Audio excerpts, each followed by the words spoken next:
Pawan Kalyan CM కావాలి. ఇది పవన్ కళ్యాణ్ గారికి ఉందో లేదో తెలియదు గానీ, కాపు నాయకులకి జనసేనలో ప్రతి కార్యకర్తకి అయితే ఉంది. ముఖ్యమంత్రిగా తమ నాయకుడిని చూడాలని. తాజాగా పంతం నానాజీ కూడా కాకినాడ రూరల్ ఎమ్మెల్యే కొన్ని సంచలన వ్యాఖ్యలు చేశారు. తెలుగుదేశం పార్టీని గెలిపించడానికో, తెలుగుదేశం పార్టీ వెంట ఉండడానికో జనసేన పార్టీ పెట్టలేదు మేము. జనసేనలో ముఖ్యమంత్రిగా పవన్ కళ్యాణ్ గారిని చూడడానికి మేము పార్టీ పెట్టామంటూ కొన్ని వ్యాఖ్యలు చేశారు.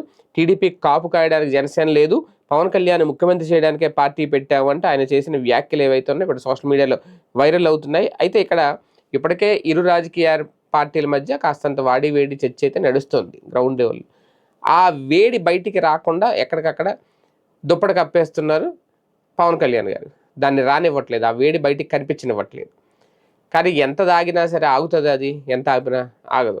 ఇలా ఎవరో ఒకళ్ళ రూపంలో ఏదో రూపంలో వస్తుంది. కానీ పవన్ కళ్యాణ్ గారు తలుచుకుంటే సీఎం అవుతారు.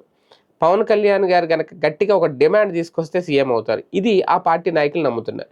కానీ ఆ డిమాండ్ ఎందుకు తీసుకురాలేకపోతున్నారు, ఎందుకు తలుచుకోలేకపోతున్నారు పవన్ కళ్యాణ్ గారు అనేది ఒక చర్చ. ఎందుకంటే ఆయన ఇంతకుముందే చాలాసార్లు చెప్పారు, నేనేది అడగను, ఇది కావాలని, దానికి అది రావాలి, వస్తేనే నేను తీసుకుంటాను. అంటే పిలిచి ఆయనకి సీఎం పదవి ఇవ్వాలి. ఇప్పుడు ఇచ్చే పరిస్థితిలో తెలుగుదేశం పార్టీ ఉందా?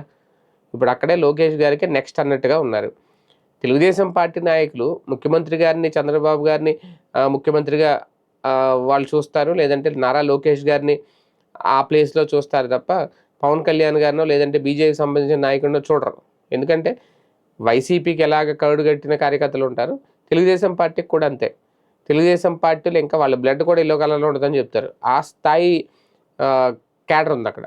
సో వాళ్ళు వేరే పార్టీకి సంబంధించిన నాయకుడిని, కాకపోతే ఒకవేళ చంద్రబాబు నాయుడు గారు, నారా లోకేష్ గారు, పవన్ కళ్యాణ్ గారు అందరూ కూర్చొని మోడీ గారు, అమిత్ షా గారి సమక్షంలో ఒక నిర్ణయం తీసుకుంటే దాన్ని అందరూ యాక్సెప్ట్ చేయాలంటే ఖచ్చితంగా యాక్సెప్ట్ చేస్తారు.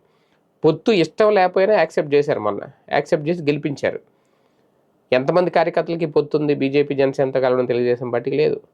అయినా సరే ఇప్పుడు మొన్న మధ్యన జ్యోతుల్ నెహ్రూ లాంటి వాళ్ళు కీలక వ్యాఖ్యలు చేశారు అప్పట్లో, ఈ పొత్తులు ఏం శాశ్వతం కాదు, ఎక్కువ రోజులు ఉండవని చెప్పి.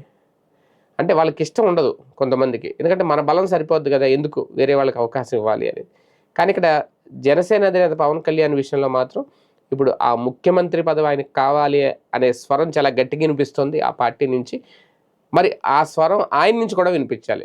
వినిపిస్తే అది ఒక డిమాండ్గా మారితే ఖచ్చితంగా అవుతుంది అనేది ఆ పార్టీ కూడా నమ్ముతుంది.